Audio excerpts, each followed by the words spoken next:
Hi Earth Signs, Taurus, Virgo, and Capricorn. Welcome po sa ating channel at ito ang inyong Daily Gabay Tarot Reading for February 22, 2024. Please be reminded that this is general reading po, so maaari kayo makarelate o hindi. Just take what resonates. Gamitin ang reading na ito bilang gabay lamang. Balik po kayo dito bukas para sa ating Daily Gabay Tarot Reading. Please like, subscribe, and click the button for notification para updated po kayo sa daily tarot reading natin. Para po sa gusto magpa-reading, maaari nyo pong makuha ang link na sa description box po ito. Message nyo lang po ako sa messenger. Maraming salamat po.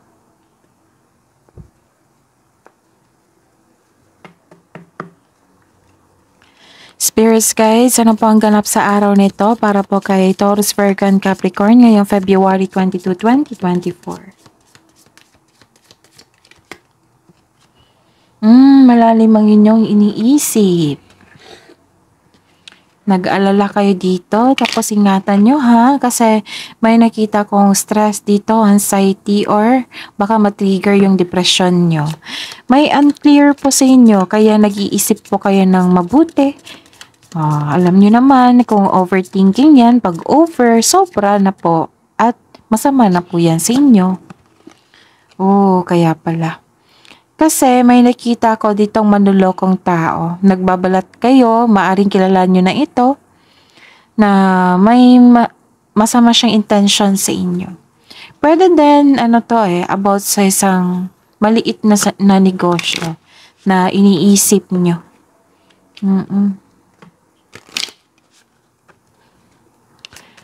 Ano pa po ang ganap sa araw nito para po kay Taurus, Virgo, and Capricorn ngayong February 22, 2024. Ako. Pwede din ambition to ha sa buhay. Pero may nakita po ako ditong pag-traitor po sa inyo.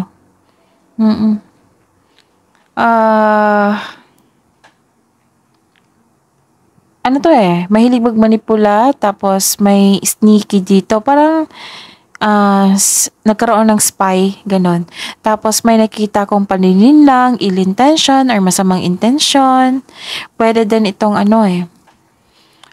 mag-ingat po kayo sa mga single dyan, mag-ingat kayo sa inyong maliligaw, sa inyong nililigawan. Kasi may nakita ko ditong seduction, danger, trouble, kasi papasok kayo sa isang kasinungalingan. Baka hindi nyo po ito alam. Okay? Bakit ito ganito?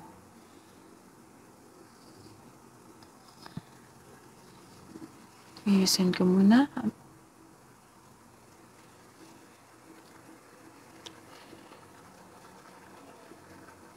Okay, I think okay na.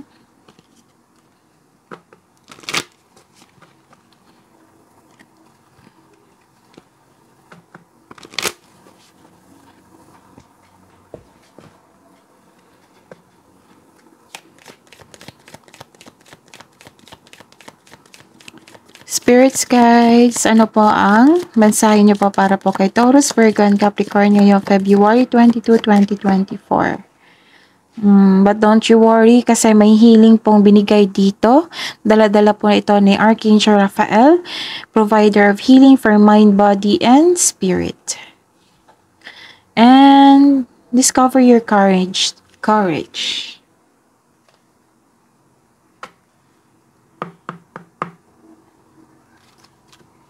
Taurus, Virgo, and Capricorn. Taurus, Virgo, and Capricorn ngayong February 22. Spirits guys, ano po ang energy ni Taurus, Virgo, and Capricorn para po sa araw na ito, February 22, 2024?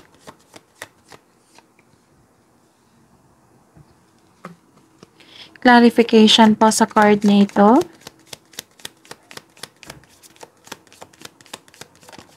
Lumabas. Clarification po sa career and money. Career and money po ni Taurus, Virgo, and Capricorn ngayong February 22, 2024.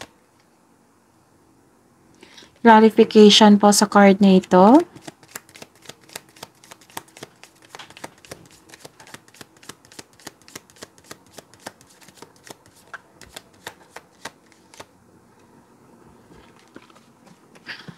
Love and romance, self-love, partnership, and romance ni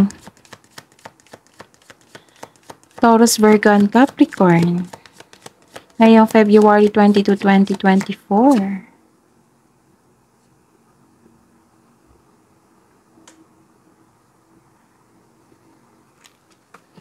Clarification po sa card na ito.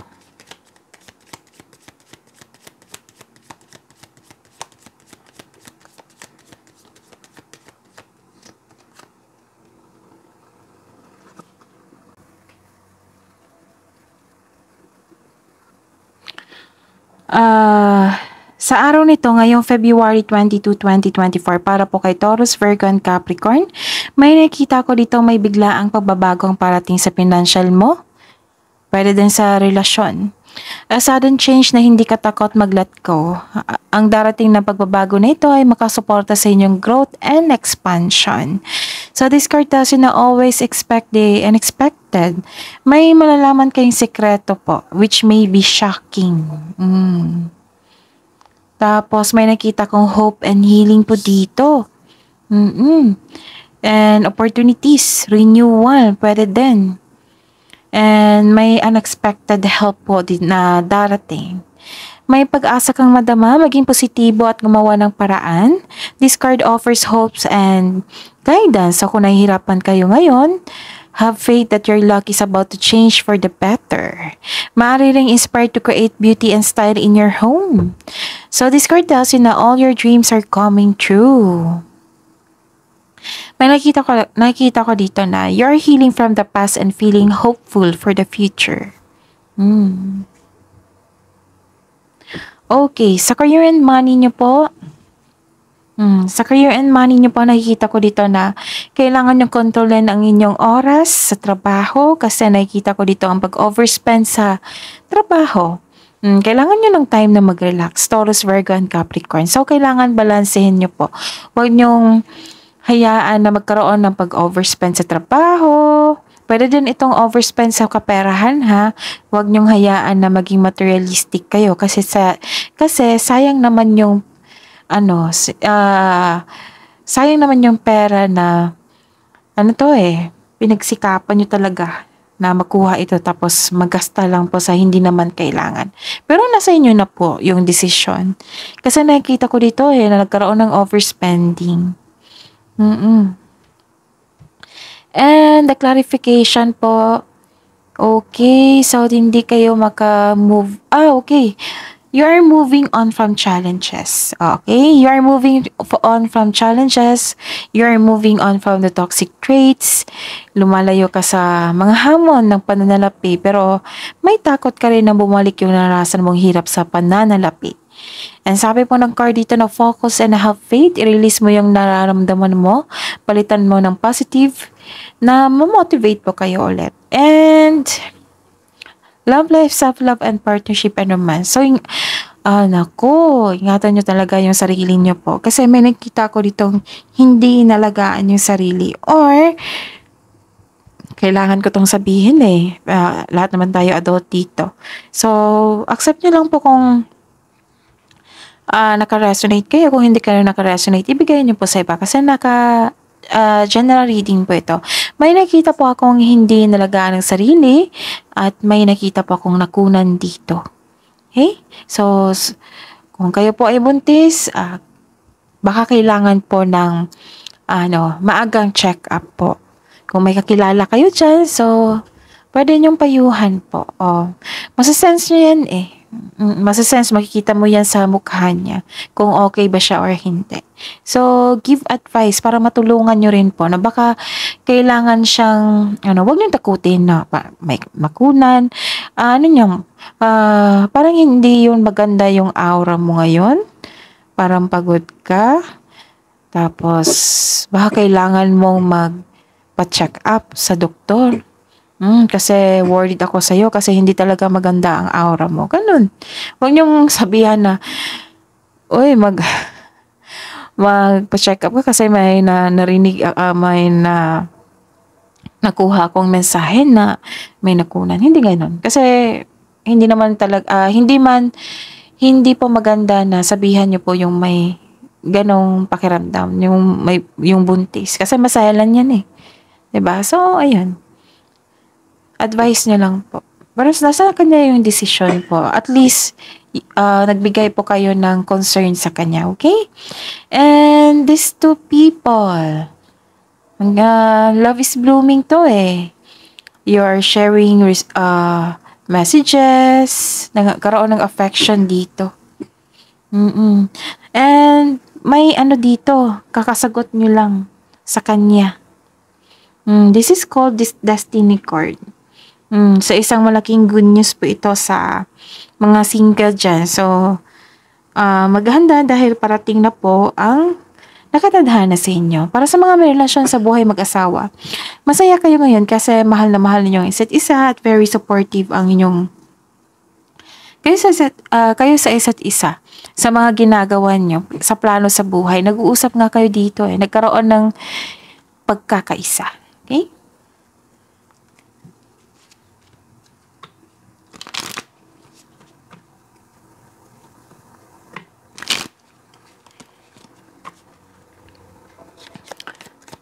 Love message po para sa mga single ngayong February 22, 2024 para po kay Taurus, Virgo, and Capricorn.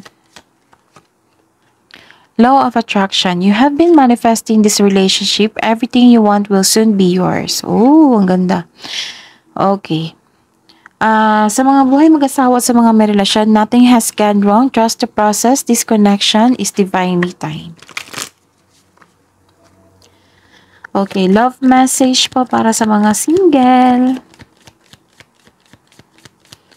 Para po kay Taurus, Virgo, and Capricorn. Ngayong February 22, 2024.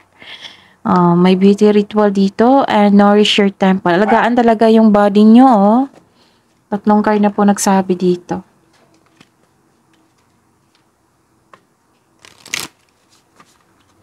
Love message po para po sa buhay mag-asawa at sa mga may relasyon. Para po kay Taurus, Virgo, and Capricorn. Spiritual connection. A relationship has a connection that goes beyond this lifetime. And look to your inner strength. You are stronger than you realize. Wisdom message po para po kay Taurus, Virgo, and Capricorn. Ano to eh? Healing. Healing din ito. Nagkaroon ng healing dito, di ba? Hope and healing. May dala pang blessing si Archangel Raphael na healing for mind, body, and spirit. And ito, healing din ito. And see only love. Look past the seeming errors, mistakes, and misunderstanding and see only the love with each person. Your resolute focus upon the love that underlies every situations brings about healing. Healing din. 1, 2, 3, 4, 5, 6. You're healing now.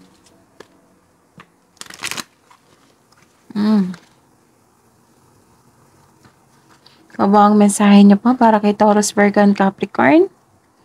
Go slow, take time, and enjoy the journey.